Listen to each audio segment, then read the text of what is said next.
There's a kind of fence a man can fix in an afternoon, and there's a kind he spends the rest of his life leaning against, wondering.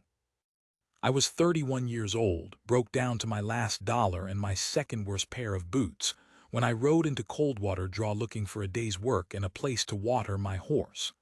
I found two sisters standing in a field of leaning posts and broken wire, and I told myself it was a simple job. One day. Fix the fence, take the coin, ride on before dark. I want you to remember that I said one day, because that's the lie I believed when I got there. What I didn't know, what I couldn't have known, hammering those posts back into the hard red ground while the sun cooked the back of my neck, was that both those women were watching me, and that by the time the light went down, I'd have to answer a question I'd spent my whole life running from. Which one did I notice? I've told this story maybe 4 times in 40 years. I've never once told it the same way twice, and I think that's because I'm still not sure I know how it ends. But I'll tell it to you straight tonight, the way it happened, starting with the moment I first saw that broken gate hanging off one hinge in the wind, and the older sister standing behind it with a rifle she didn't quite believe she'd use.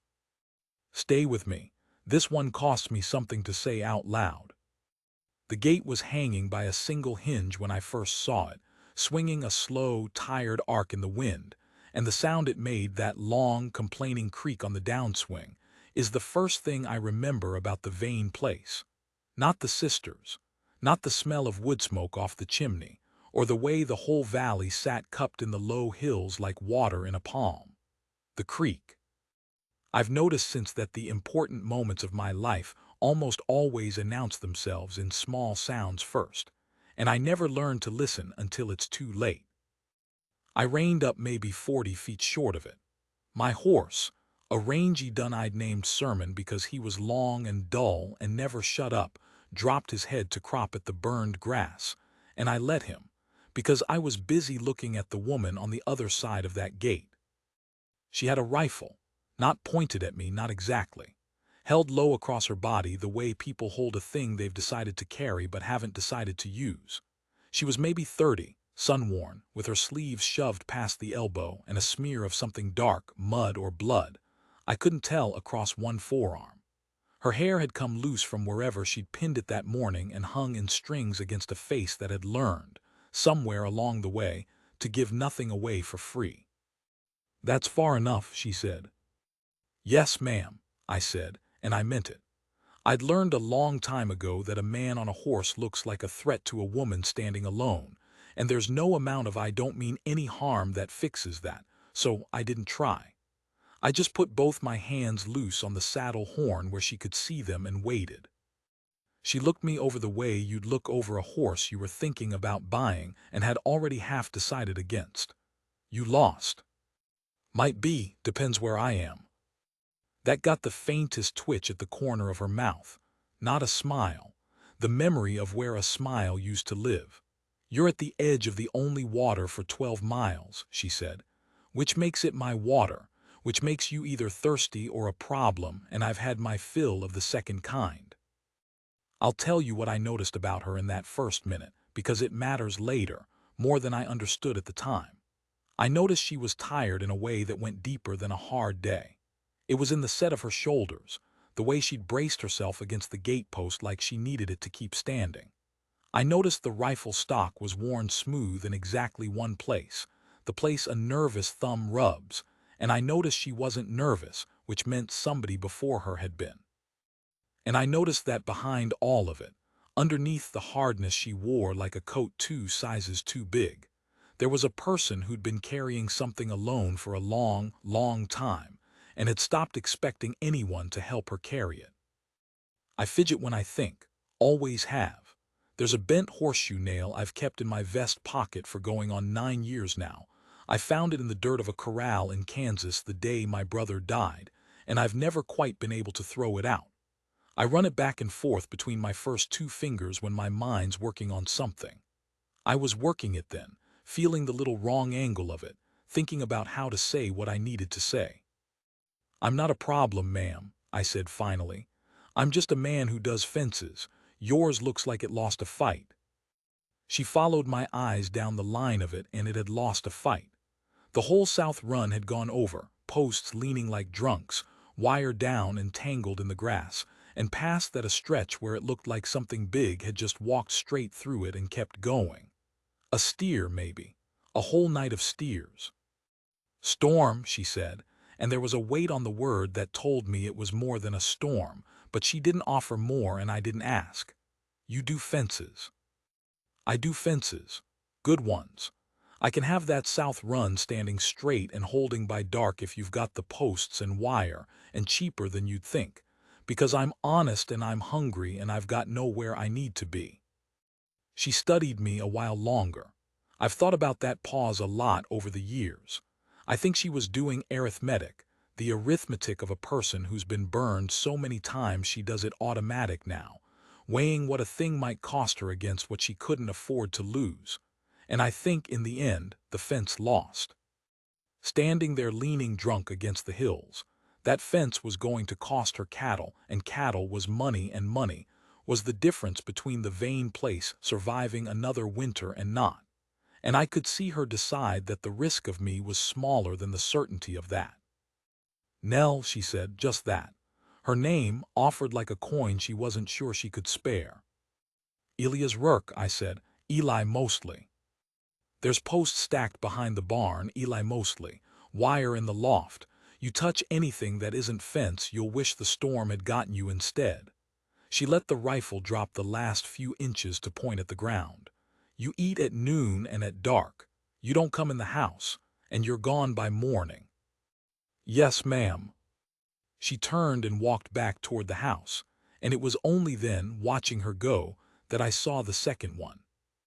The younger sister was standing in the doorway of the barn where she'd been the whole time, and I understood in a cold little rush that she'd been holding a second rifle the entire conversation, low, out of sight behind the door frame, in case I turned out to be the kind of problem the first one couldn't handle alone.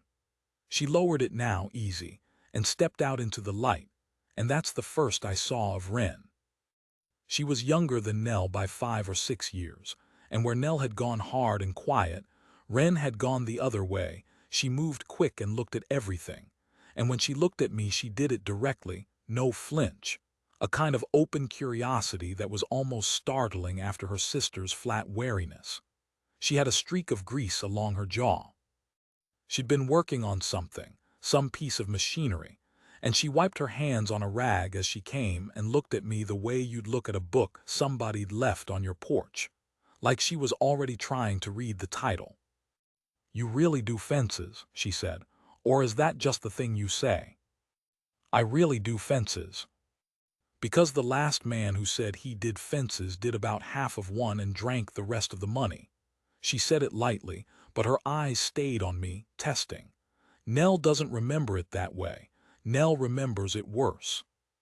"I don't drink," I said, which was true then, though it hadn't always been, and I didn't say that part.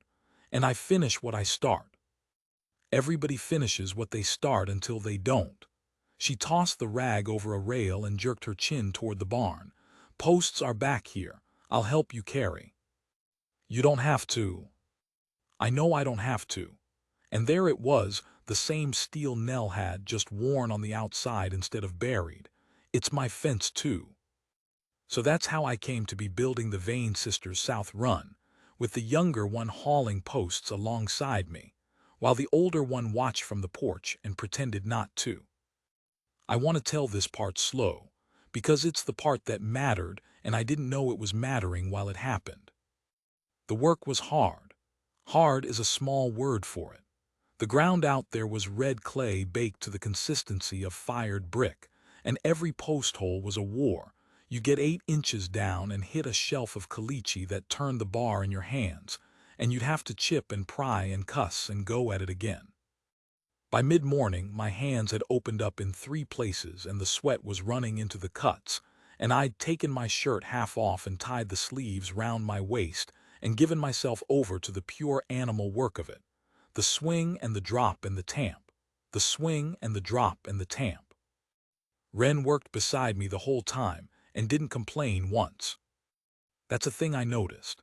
She was small, not frail, wiry, but small, and setting a post is heavy work even for a big man, and she never once said it was too much for her. When a post was too heavy, she just found a smarter way to move it, a lever, a roll, and I watched her do it, and I understood she'd spent her whole life finding the smarter way because the strong way was closed to her. She talked while she worked. She told me the valley used to run 40 head and now ran 19. She told me their father had built the house with his own hands and the barn with a neighbor's, and that both men were dead now, and the neighbor's widow had moved to town. She told me the storm 3 weeks back had taken the fence and taken something else too, something she didn't name, and when she got close to nomming it, she veered off and asked me instead where I was from, and I told her, a little, and she filed it away. "You've got a sad way of talking," she said around noon, apropos of nothing, both of us sitting in the thin shade of the barn eating the cold biscuits and salt pork Nell had left on the step without a word. "Even when you say a normal thing, it comes out sad." I didn't have an answer for that. I ran the bent nail between my fingers. "What's that?" she asked, quick, catching the movement. "You keep touching your pocket. You did it at the gate, too." I could have lied. I'm good at lying, a drifting man learns to be. It's practically a trade skill. But there was something about the plain way she asked, no craft in it, that made the lie stick in my throat. So I took the nail out and showed it to her in my open palm. Horseshoe nail, bent. I turned it so the wrong angle caught the light. I found it the day my brother died, 9 years back. I don't know why I kept it, I just did, and then I couldn't figure out how to stop. She looked at it a long moment. She didn't reach for it. I've noticed the difference between people who reach for your grief and people who just look at it, and the ones who just look at it are the ones you can trust. "Younger or older," she said. "Younger by 4 years. "Nell's my older," she said, like that was an answer, and in a way it was. "How'd he go?" "Horse rolled on him, stupid. Nothing brave about it, no story worth telling, just a green horse and bad ground and a second of bad luck." I put the nail away. "I was supposed to be riding that horse. We'd argued about who'd take him, I won." I'd never said that last part out loud to a single living soul. I don't know why I said it to a woman I'd known 4 hours in a field in a valley I couldn't have found on a map. Except that she'd showed me hers, the something she wouldn't name, by not showing it, and I suppose that's an exchange of a kind. She didn't say she was sorry. She didn't tell me it wasn't my fault, which is the thing people say when they want you to stop feeling a thing so they can stop feeling it. She just nodded slow and looked back out at the fence, and after a while she said, "Nell blames herself for our father. He was moving the herd off the low ground before the water came up, and she told him to wait for morning, and morning was too late." She pulled a splinter of biscuit apart in her fingers. "So she'd understand you is what I mean, if you two ever said 10 words to each other, which she won't let happen." And that was the first time I thought about Nell, really thought about her, the woman on the porch, as a person carrying the exact same stone I was, cut to a different shape but the same terrible weight. I looked over toward the house without meaning to, and she was there in the doorway, and for just a second before she stepped back inside, our eyes caught across the whole hot distance of that yard. Wren saw me look. I felt her see it. She didn't say anything, but something moved behind her face quick and was gone. By mid-afternoon, I had 11 posts standing true and the ground fighting me for every one of the rest. The sun had swung around and the shadows were starting to lean, and my arms had that shaking looseness that comes past tired, the place where the body keeps working out of habit because it's forgotten how to stop. Wren had gone in to see to something in the house. And that was when Nell came out, and for the first time all day, walked down off the porch and out to the fence line. She stood a while and watched me work. I let her. Some people you talk into a conversation and some people you have to wait out, and I'd already figured which kind she was. "Wren likes you," she said finally. It wasn't a compliment, it was closer to an accusation. "She's easy to work alongside. She likes everybody who's kind to her for one afternoon." Nell crouched and set her hand flat against the base of the newest post, testing it, rocking it, checking my work with the plain competence of a woman who'd set 100 posts herself. It held. She seemed almost annoyed that it held. She's 24 and she's never been anywhere, and she thinks every stranger who rides through is the start of a different life. I don't blame her for it. I just have to watch it. That your job, watching it. It's been my job since I was 11 and she was 5, and our mother didn't get up one morning. She said it flat. No bid for sympathy, just information. The way you tell a man the depth of a well before he lowered a bucket. Everything's my job. That's what I am. I'm the one whose job it is. I stopped working then. I stood the bar against the post and I looked at her, and I said the truest thing I had, which was, "That's a heavy thing to be the only one of." Something crossed her face. Just for a second the coat slipped, and I saw the person under it, the one who'd been 11 years old and suddenly the mother of a 5-year-old and the keeper of a whole ranch and the one whose job it was forever, world without end, and how tired she was of it, tired all the way to the floor of herself, and how she'd never once in 20 years been allowed to say so. Then the coat came back up. "Fence looks good," she said, and stood and brushed the red clay off her knees. "You'll finish by dark." "By dark?" "Then you'll finish by dark." She started back toward the house, stopped, didn't turn around. "There's stew tonight, not the cold stuff. On account of you did the work you said you'd do, which is more than the last one." A pause. "You'll eat it on the porch. The step's not the same as the porch." It was, I understood, the largest gift she knew how to give. A step up from the step. "Thank you, Nell," I said, and she went inside and I went back to the fence, and the whole time my chest felt strange in a way I didn't have a name for and didn't want to look at too closely.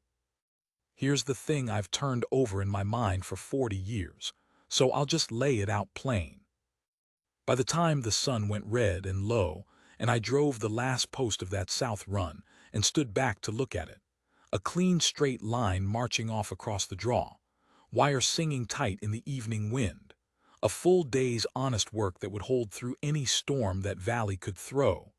I had 2 women in my head, and I could not for the life of me have told you which one. There was Wren, who'd worked beside me all day and made me say a thing about my brother I'd never said, who looked at the world like it was a door she was about to walk through, who was easy and bright and open and made me feel, for one afternoon, younger than I'd felt since Kansas. And there was Nell, who'd given me nothing all day and then, in 10 minutes at a fence line, shown me the one thing that was actually hers. The weight, the aloneness, the exhausted iron courage of a person who'd carried a family on her back for 20 years and never once set it down. Nell, who understood the nail in my pocket without ever seeing it because she had her own. I finished the fence. I coiled the leftover wire and stacked the leftover posts, and I put every tool back exactly where I'd found it, the way I do, because a man who leaves a mess is telling you something about himself. And then I stood in the last light with my ruined hands hanging at my sides, and I looked at that straight, strong line I'd made, the one thing in the whole valley I'd set right, and I thought, one day. You said one day. Eat the stew and sleep in the barn and ride out at first light, and don't you dare, look back at that house. That was the plan. I want you to remember it was the plan. Because when I turned around to walk in for the stew that Nell had made not cold on account of the work I'd done, both of them were standing on the porch. Nell and Wren, side by side in the doorway with the lamplight gold behind them, and they were both looking at me, and they were not looking at me the same way. And I understood, with the fence finished and the light going and my whole careful life balanced on the head of that bent nail in my pocket, that whatever I did next was going to break something in that house that had held together for 20 hard years, and that there was no version of the walk up to that porch where I got to my horse in the morning without having chosen. I've had 40 years to decide what happened on that porch, and I still tell it different every time, so let me just tell you what I did, and let you decide the rest for yourself. That's fairer than me pretending I understood it. I walked up to the house, both of them watching, and a strange calm came over me, the calm of a man who's out of road, and I heard myself say, not to either one of them, to both, "That's the best fence I've built in a year. I'd be proud to hear it held come spring. Whoever's here to see it. Whoever's here to see it." I heard the words leave me, and I understood I'd just told them I was leaving. Both of them, cleanly. And I watched two different things happen on two different faces. Wren's face fell. Just fell, open as a child's, all that bright expectation crumbling into something younger and hurt, and she looked away fast so I wouldn't see it, and I hated myself a little, because she was 24 and she'd let me matter for one afternoon, and I'd just told her she'd been wrong too. And Nell's face didn't fall. Nell's face did something worse. It settled. It went back to the flat, braced, expecting nothing set I'd seen at the gate that morning, and I realized that expression wasn't her hardness. It was her grief. It was the face of a woman confirming, one more time, the thing she'd always known.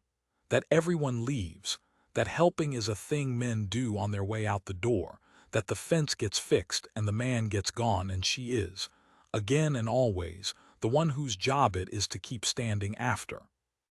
And it was Nell's face that stopped me. I don't want to make myself out better than I was. It wasn't nobility. I wasn't choosing between two women like a man picking a horse. It was that I looked at Nell settling into her grief like a familiar chair, and I recognized it because it was mine. It was the exact face I'd made in 100 mirrors for 9 years, and something in me simply refused, for once in my sorry life, to be one more proof that the world worked the way she thought it did. So I didn't eat the stew on the porch and ride out at dawn. I stayed. I stayed 3 days on the first excuse, which was the north run, which also needed doing, and which I hadn't mentioned because I'd meant to leave. Nell knew it was an excuse. She let me anyway, and the letting was its own kind of confession.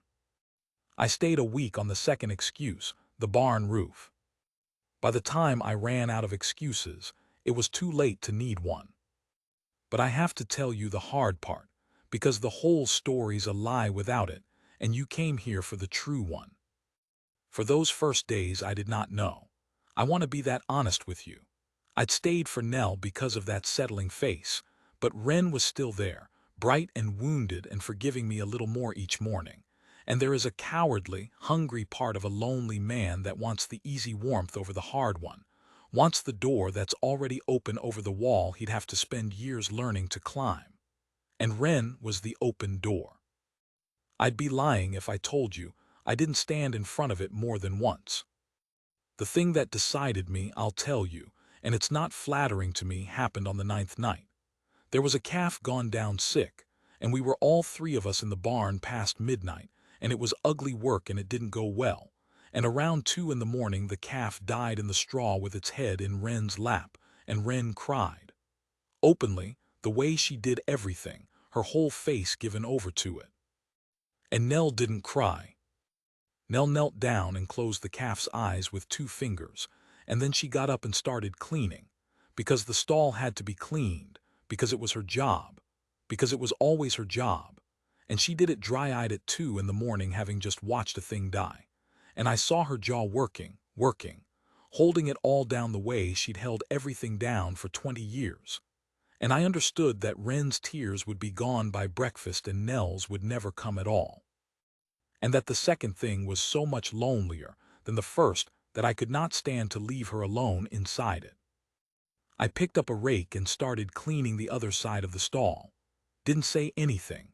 Just worked beside her in the dark, matching her, so that, for once, the job that was always hers was, for one night, also somebody else's. She stopped, rake in her hands. She looked at me across the dead calf and the dirty straw and the one guttering lantern, and her jaw stopped working, and one tear, just one, she only ever had the one to spare, went down through the grime on her face, and she said, so quiet I barely caught it, "You were supposed to be gone." "I know," I said. "You said one day." "I know what I said." And Nell Vane, who was the one whose job it was, who'd been 11 years old with a 5-year-old to raise and a dead mother and a whole valley on her back, set down her rake, and crossed that filthy stall and put her forehead against my chest, not her arms around me, just her forehead, like a person setting down a load they've carried so long they've forgotten it was ever separate from their own body. And she stood there, and I stood there, and I put one hand flat on the back of her head. And neither of us said one more word. That's the moment. If there's a moment, that's it.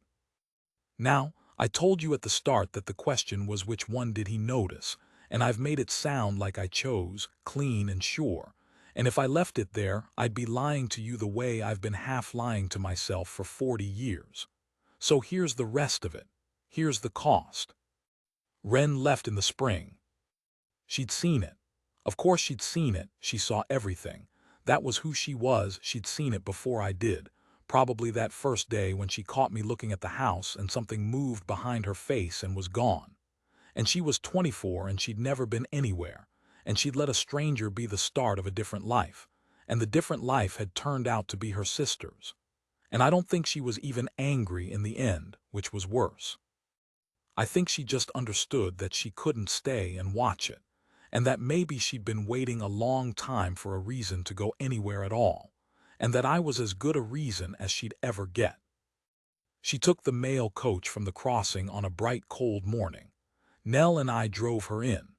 At the coach she hugged her sister a long time, and the two of them said things I didn't hear and wasn't meant to, and then she came to me, and she looked at me with those direct eyes one last time, and she said, "You do finish what you start, I'll give you that." And then quieter just for me, "Take care of her, she's never once let anybody. You're going to have to do it without her noticing." And she got on the coach, and it went, and it took the brightest thing that valley had, and I have spent 40 years hopping she found another one somewhere, and I have never once gotten a letter to tell me if she did. Nell watched the dust until it was gone. Then she got up on the wagon seat and picked up the lines and said, "There's the north run still leaning at the corner. You never did fix it right." "I'll fix it," I said. "I know you will," she said. "That's the trouble with you." And we drove home, the two of us, into the rest of a life I'd meant to be one day long. So that's the story of the fence I fixed in an afternoon and leaned against for the rest of my life. People hear it and they want it to be a love story, and I suppose it is one, but it's not the one they want. They want the moment on the porch to have been simple. They want me to have known. And the true thing, the thing that's cost me to say tonight, the thing I couldn't say to Wren and can barely say now with Nell 40 years in the ground and the fence long fallen, and the valley sold to men who never knew her name, the true thing is that I noticed both of them. I did. God help me. I noticed both those women in that field that first hot day, and part of me went one way and part of me went the other, and I have never been entirely sure that I chose right so much as I chose the one who couldn't survive being chosen wrong. Nell knew that too, I think. At the end. She was a woman who'd done arithmetic her whole life, and she'd have done it on me, and she'd have known she wasn't the door that stood open. She married me anyway. She let me put my hand on the back of her head in a dirty barn, and she let me stay, and in 40 years she never once asked me the question, because she already knew the answer wouldn't be clean, and Nell had never in her life had the luxury of a clean answer to anything.